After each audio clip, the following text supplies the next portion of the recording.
Dear Mr. A&R, we all struggling artists. Realize the world is cold, but we came here to spark it. Swimming little guppies in a sea full of sharks. It's gonna take a miracle to not end up hard. Hello, and welcome to another episode of Inside the Six with Ian and Thomas. Hello. We are not live this week. I have to work. Sorry. But we are going to be still posting. This should be going up at 6 o'clock on Tuesday. So we're going to try and keep the same schedule if I can't go live. And we are going to do our best to reply to any comments like we do when we do go live. So a lot has gone on this week. Some upsets, in my opinion. I think the most important of the upsets being Newcastle beating Everton. That was a fantastic game. And it's going to really help Newcastle push themselves even further from the relegation zone. Yeah, they're in 13th now. They are 6 points clear. So that was a really important game for them to win, so that they could push themselves away from the relegation zone. I think Brighton beating Crystal Palace was a pretty big result too. Yeah, yeah, that was also an important one. It was both teams just trying to avoid the relegation battle. Palace is in 14th, Brighton right behind them in 15th. It's goal differential that separates the two. But that just helps keep Brighton. So they're both right now 3 points clear of the relegation zone. But both teams are playing really well. Brighton just kind of outplayed Crystal Palace. It was the same problem that Palace has been having all season. They didn't show up with the right mentality and weren't able to get the points that they needed. They're not consistent. I mean, I've said it over and over again, but it's the truth, unfortunately. And there's nothing I can do about it. Just kind of hope that they're able to pull it out at the end of the season. They can finish it out strong. Yeah. And you talked about the Newcastle Everton. Mm-hmm. Everton. I mean, what's going on with them? I do think they did kind of get screwed with that last goal. I don't even remember what happened. I remember that it shouldn't. I don't think it should have been a goal, because I remember Marco Silva was complaining about it, but where is it? It was Jose Perez scored the last two. Rondon had one early in the second half. I think Jose Perez may have been offsides. Like I said, I don't remember. I just remember Marco Silva was very angry about it, to the point that he was just fined by the FA for verbally attacking the referees. Stuff like that's been going on a lot more and more. Mm-hmm. There's a lot of stuff going on in the FA right now that just has not happened in a long time, or was seldom happening, and now all of a sudden seems to be happening a lot. Like Man United Arsenal had a pitch invader on the same day that Jack Grealish gets attacked by a pitch invader. Mm-hmm. So 2 in 1 day. It's been decades since it happened. And then there's 2 in 1 day, one in the Championship and one in the Premier League. Mm-hmm. That and the fact that that these managers are going off on these tirades against the officials, and I understand. Marco Silva, left one team, come to another team, in the hopes of furthering his career. But, him taking that out on the referees. And look at Mauricio Pochettino. The same thing a couple weeks ago. And the thing that really bothered me the most about that is he came out and he said, yeah, I was wrong.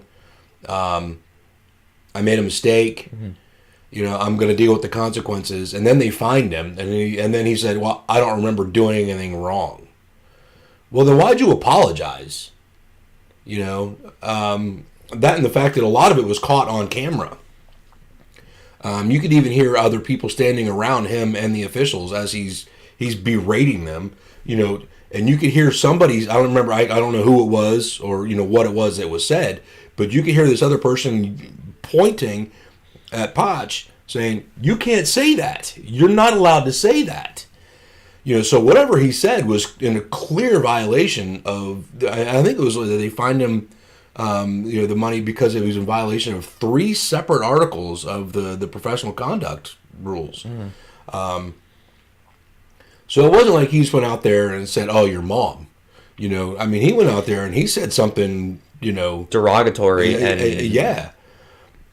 just completely and totally unprofessional. It's one thing to be upset, and I get Marco Silva, he came to Everton thinking, like I said, it was going to further his career. And I'm not saying it's not furthered his career, but, being upset about a goal is one thing.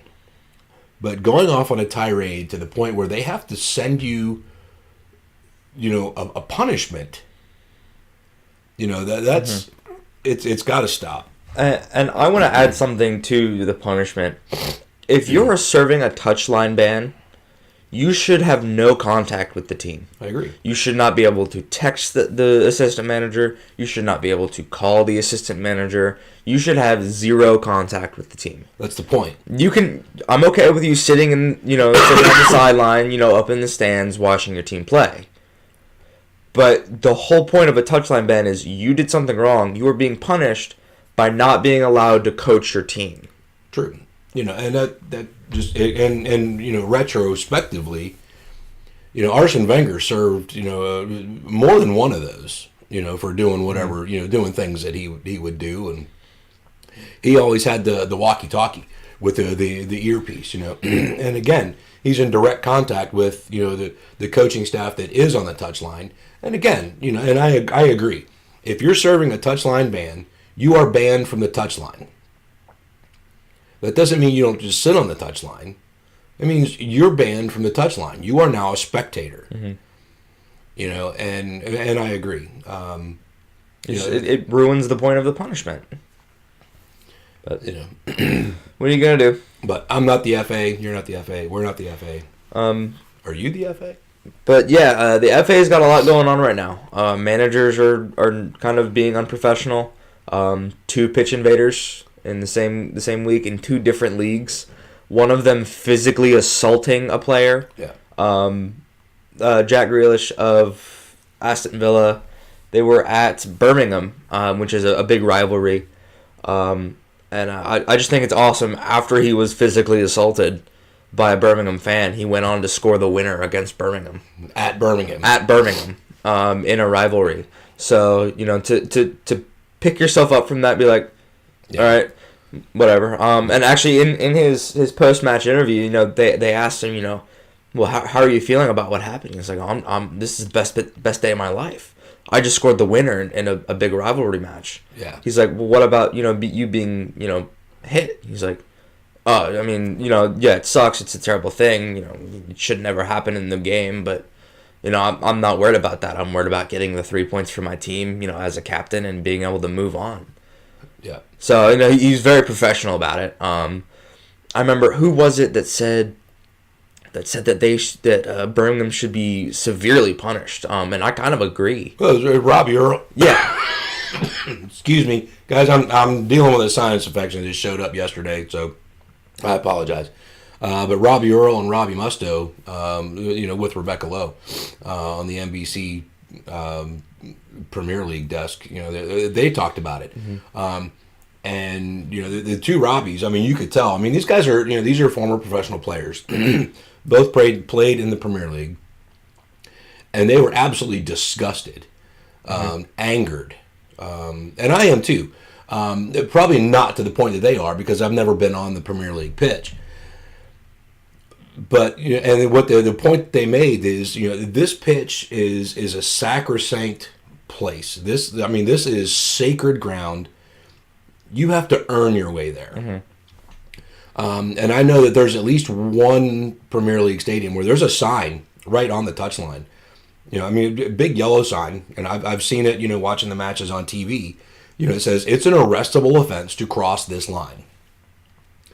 And the point being made that, you're not supposed to be there. You're not supposed to be there. And back in the days of old with all the hooliganism in English football, I mean, they played in a veritable cage. So, opposing supporters couldn't get to you. And one of the things that I like so much about the Premier League is that some of these rivalries have lasted a century and a half. And I would hate to not be able to continue to watch some of these rivalries. I mean, like, Manchester United and Liverpool. I mean, that's a pretty bitter rivalry. And somebody to do something dumb enough that they start playing these things behind closed doors. And that's what, I don't remember which one it was, Robbie or Robbie Mustoe said that the punishment needs to fit the crime. And I agree wholeheartedly that, Birmingham, it needs to be, okay, for the next, however long period of time, all of your matches are played behind closed doors. Your fans don't get to show up at all. Good luck. That way that no one else is going to say, we got, they find the club, so many hundreds of thousands of pounds or whatever. I don't even know how much money Birmingham has. They're in the championship. They probably don't have a boatload of loot. And I think, a fine would probably cripple them for a while. But the punishment needs to be severe enough that no other fan ever says, hey, I'm going to do this. I'm going to jump across the touchline, and I'm going to go punch Jack Grealish in the back of the head from behind, like a coward anyway.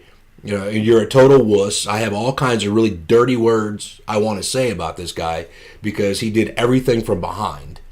But even it's in the future, I don't want his buddies in the stands to go, oh yeah, man, that's a great idea, Joe. Jump across touchline, go punch Jack Grealish. I want them to say, no, dude, if you do that, we will have all of our matches played behind closed doors. And possibly lose points. And lose points, yes.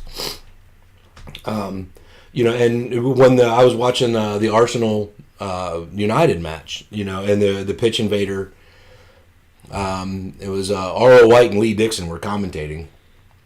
And you could hear Lee Dixon. I don't think he had meant for it to be into a hot mic, but he's like, what is this stupid person? And then, kind of everything went quiet for a second and then you realized there was a bunch of commotion. There were some fouls going on. There were people down, players down, none of which had anything to do with the pitch invader. Arsenal had just scored a goal, and the pitch invader decided he was going to go celebrate with Arsenal in the away corner. And again, the same point was made that because as this dude is being carried off the pitch, presumably to be arrested, there were people in the stands who were cheering him on. Garbage, absolute trash. Because now he has, this guy's probably never going to be allowed back into another football stadium. It's pretty severe punishment, from what I understand. But someone else is going to go, oh, I can be, I'm going to be YouTube famous if I do this, or, whatever. But it needs to be to the point where his buddies and the supporters around him need to say, dude, if you cross that line, we're kicking your butt. You won't have a chance to be arrested because you're not putting us in that lousy light. That's got to stop. The tirades against the officials got to stop. Even the players' tirades against the officials. Every time they call a foul, these guys are like, and you can read their lips. You don't have to be an amazing lip reader, or rip leader, whichever one, to know what they're saying to these officials. And it's garbage, as a player myself, I play in the adult league, and we're in the old farts league, the over 35s. And, if I were to say something like that to a referee because he called a foul on me, I promise you I'd get red carded. You have. I've never been red carded. I got yellow carded for saying the word, but I never said it to a referee. But I mean, I promise you, I would be red carded for it. I'd be red carded immediately for it. And the players in the Premier League should be held to a higher standard. Listen, they called a foul. They didn't end the game. Get up, dust yourself off, get on with it. You're a professional, act like one. Yeah, and they also need to understand, one, these referees aren't perfect. They have one chance to look at this from one angle, in real time. At full speed. It's not like us where, we can look back at it over and over again in slow motion from all these different camera angles. Right. He's got one chance right now before VAR is implemented next season. But, right now, he's got to do it like that. And, sometimes he doesn't see everything, so he makes the decision based off what he sees, which is what he's supposed to do. Correct. I will never be mad at a referee for making a call. Because I don't know what he saw. I don't know what his assistants saw. And I don't know what's going through his mind at that time. I may not like the call because I can see what actually happened. But I'm never going to be mad at the referee. And these players shouldn't be either. There's no point in it because... and even when it is a foul, these guys are getting up and arguing. Yeah. It's like, you clearly just fouled that person. Why are you arguing?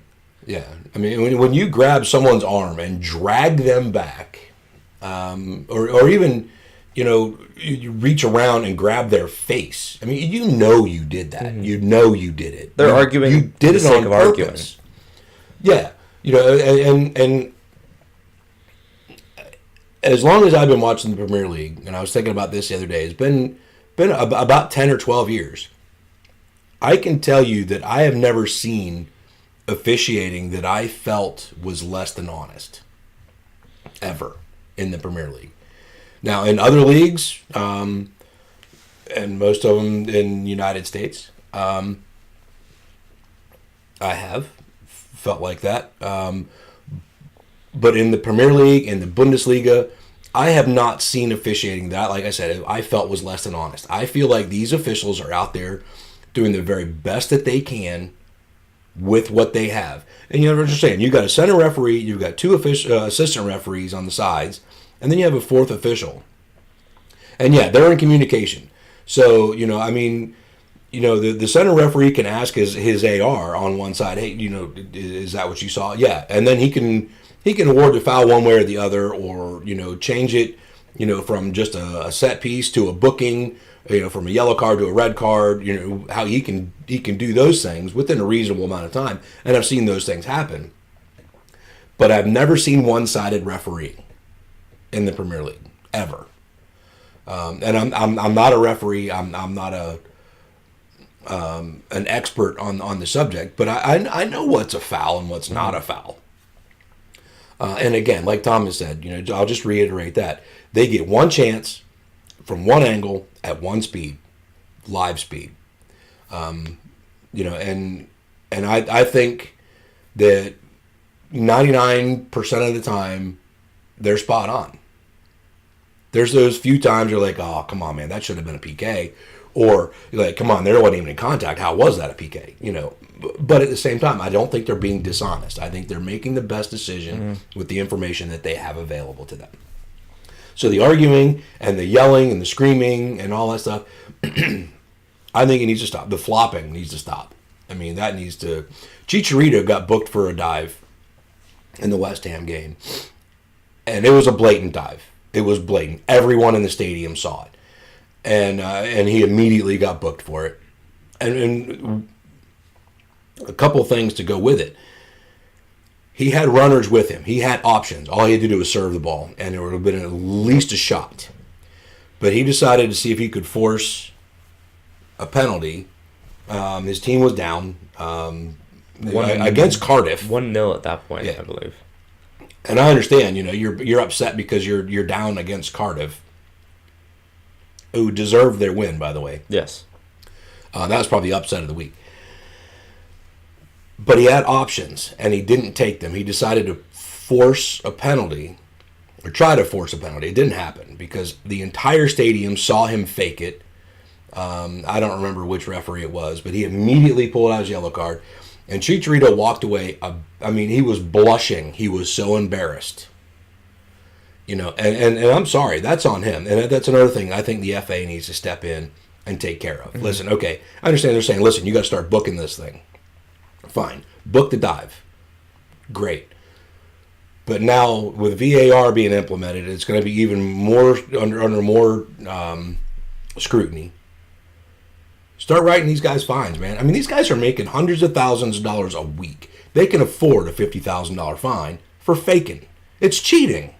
It's cheating. There's no other way to put it. Diving to force a penalty so you can get an equalizer is cheating. You're a cheater. You didn't try hard enough. And Chicharito has the skill. Yeah. He's better than that. Sorry if I seem a little grumpy today. I don't feel well. But I mean, there's a lot. The FA has a lot on their hands right now. The game is evolving very fast, and they need to catch up. Stop pitch invaders. Stop coaches and players yelling at the refs. I mean, they've got a lot to think about, and I think all of the leagues in the world right now have a little bit to think about. Well, and I agree with that. And because I think the implementation of VAR next season in the Premier League is going to definitely be a help for that. Yes, it is. I'm actually quite excited for that. I am too. It's going to be more sets of eyes. It's going to even the sides out a little bit. I mean, not that nothing's ill. There's nothing so uneven about the rules of the game. But it's just going to give the referees another set of eyes, and they're going to have that opportunity later to go and say, hey, you know, you can see it from this angle. You know, because what the VAR referee will do is tell the center referee, you might want to take a look at that. And then he's going to go over to a TV, and he's going to have the options to look at the angles that we've been seeing for decades, and at slow motion, which is really cool. And then, you know, and make his judgment based on that. So, looking at scores, not much has changed. Tottenham dropped points again to Southampton. That was a well-deserved win for Southampton. That's true. They fought their butts off for those 3 points. And Ralph Hasenhüttl still has these boys on the next gear. It's working. And Tottenham just showed their late season wobble again. Yep. Chelsea dropped points too, didn't they? Chelsea dropped points against Wolves. Wolves have been playing really well, and Chelsea just haven't. I've already, as a Chelsea fan, kind of given up that we're probably not going to win the Premier League this season. It's just it's pretty far out of reach right now. I'm hoping that we can force ourselves back up into the top 4, and be in Champions League next season. And if we can't force ourselves into the top 4, maybe we can win Europa League and still get ourselves in Champions League next season. So, hopefully. That's legit. Arsenal fought their way back into the top 4. Yep. They jumped over Man United. That match was really fun. It was the first loss in the Premier League for Ole Gunnar Solskjaer. Milwaukee. And, I don't think there were a couple of people that I met saying, "Oh, this is terrible. He should be sacked." What? Why? He's had a fantastic season. The fact that he hasn't been given the permanent position yet is insanity. And I agree with that. I don't think we talked about it last week. They had their second leg game in the round of 16 for Champions League against PSG and won. They knocked PSG out of the Champions League with 2 goals from Romelu Lukaku. That's amazing. The fact that he has this team playing at the highest level right now, which is exactly what they needed. The highest level since Sir Alex left. Yes, by far. And given the people saying that he needs to be sacked, and I agree with Thomas, it's ridiculous. It's their first loss since he took over in late December. Yes. Their first loss, not just in the Premier League, their first loss, period. No. Is that wrong? That's wrong. They lost to PSG in the first leg. There you go. So, shut up, Ian. But anyway. But at the same time, they, I forget what I was going to say. You lose your train of thought? I did. I completely lost it. Anyways. Yeah. But, it was a loss to Arsenal. Yeah. Who's been playing pretty well this season as well. They're fighting for fourth right now. They're fighting for the last Champions League spot, and it might go up because Tottenham keeps losing games and dropping points. So yeah, there's Tottenham is in third place with 61 points. Arsenal is now behind them with 60 points, and the goal differential is 1 between the two. Tottenham is 25, Arsenal is 24. So it's 1 point and 1 goal. I also want to point out Chelsea is 3 points behind Arsenal in fourth and 1 game behind. That's not true. Yes, they are. No, Chelsea is in 6th place. Chelsea is 3 points behind Arsenal. Okay. But they have 1 less game played. With a game in hand, yeah. Maybe. The bottom hasn't really changed much. Fulham and Huddersfield still down there. They lost this week.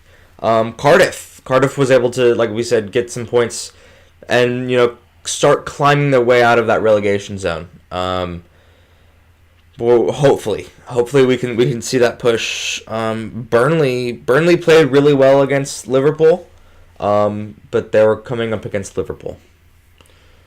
Liverpool, one of the better Liverpools. Yes, not the best we've seen, but a better. Yeah, they definitely were starting to look like they did in the first half of the season. So, a little bit of an unlucky goal for the first one. I think that game should have been 4-1, but Champions League. So we talked about it. Man United knocked PSG out of Champions League with the away goals, and Ajax knocked the reigning 3-time champion Real Madrid out. Wow. Yeah. That is not something that I would have expected to see. And it caused Santiago Solari to be sacked yesterday. It did. Being replaced by none other than Zinedine Zidane. He hasn't even been gone for less than a year. There have been 2 managers since then, 3 managers since him in the past year. I don't remember. Yeah, it's 2 or 3. And you have to understand that to me, sometimes that's part of the problem with a team. When 3 times in a season, you've got these players need to learn a new playing style. Not learn a new playing style; they have to implement a new playing style, and that can be hard to do. Yeah. I would think. Even for these guys who are all mostly world class players, but you got Zidane who's got one way of playing, and then they bring someone else in, because he just feels like it's time to step away, and I can respect that. But you get someone else, okay, and it's just not working, so they get rid of him, and then they bring someone else in. Well, now you got to start all over again. Mm-hmm. You really can't get any momentum. I understand where the board of directors is like, listen, we got a boatload of loot tied up in this stuff. We want wins. I get it. But at the same time, you have to give your managers, a reasonable amount of time. And I think 3 managers in one season is not a reasonable amount of time to figure out what's working and what's not. You can't bring a manager in and expect all of a sudden we're back in first place. It's not going to happen.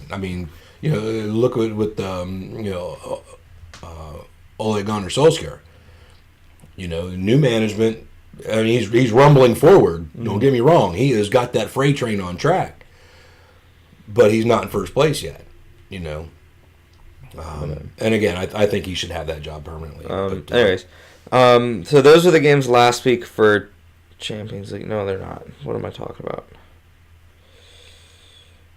Oh goodness, I'm not finding it. Trying to find the other games that were played. That's right. Tottenham was able to push out Borussia Dortmund, and Porto beat Roma in extra time. So, and then this week is Liverpool and Bayern. Liverpool, Bayern, Barcelona, Schalke, Man City, and Atletico Madrid and Juventus. So that'll be interesting to see. Because both the Lyon Barca game and the Liverpool Bayern game are at 0-0 from the first leg. So they have everything to play for in the second one. But that's all I have for this week. That's all I have. You want to bring us out? No. Okay.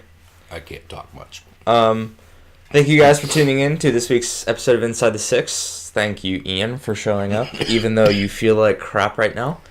I'll let you go back to bed after this.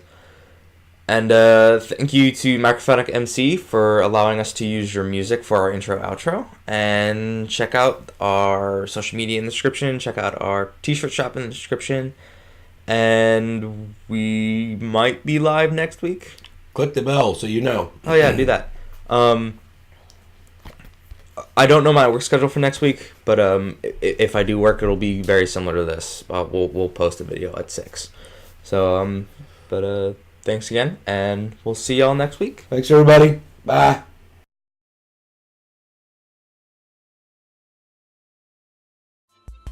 Dear Mr. A&R, we all struggling artists. Realize the world is cold, but we came here to spark it. Swimming little guppies in a sea full of sharks. It's gonna take a miracle to not end up hard.